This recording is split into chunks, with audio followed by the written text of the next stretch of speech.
Recuérdalo bien, Joselín. Un asturiano non deixa nunca nada en el plato. Pero sobre todo, por muy empufao que tea, en xamás deixa que naide lo invite a comer. Maestro, puedo facerte una entruguina. Te xuro que tú y es asturiano. Claro, rediós, de Colunga, de toda la vida. Tenel mesa a nombre de Joselín. Gran faltula, sí. Gran faltula, sí. Mira pa' ahí. Este sitio está más gocho que les bragues de mi abuela. Pues me dijeran que ponen un arroz caldoso para chuparse los dedos. ¿Qué decir, Está todo muy rico. Pero ahora llega el momento de pagar la dolorosa. Fáme el favor, jefe. Cóbrame la cuenta. Lo de mesa 3 está el todo pagado. Invital señor Gelón, dueño del chigle.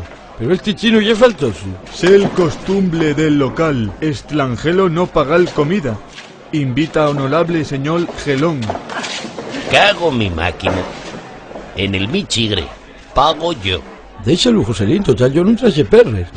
A estos foriatonos, la nuestra hospitalidad nun os vale. Desprecien el nuestro chigre. Quieren pagar la fartura cuando está invitándolos la casa. Asina que esto solo lo podemos solucionar como toda la vida se fizo. ¡A hostias! 300 por Gelón. 200 por el foliato. ¿Tienes cambio para tabaco?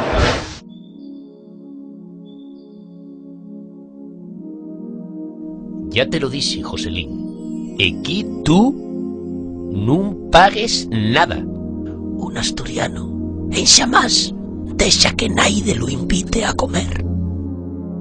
¡Ey! Bájome el moco. Ahora vas cagate. ¡A fusión!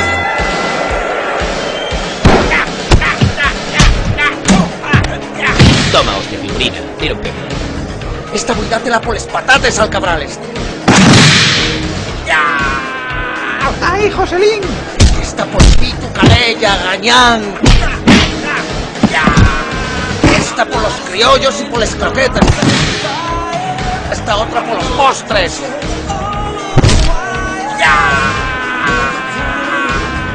Con Rosa, esta voy a dártela por los chupitos. Por los chupitos y por café con Jensi. Pero nunca vemos en acuto. ¡Ya! ¡Vete por el cuchillo ya! Dilo. ¡Cago en Ross! ¡Dilo! ¡Pagues tú! ¡Paga!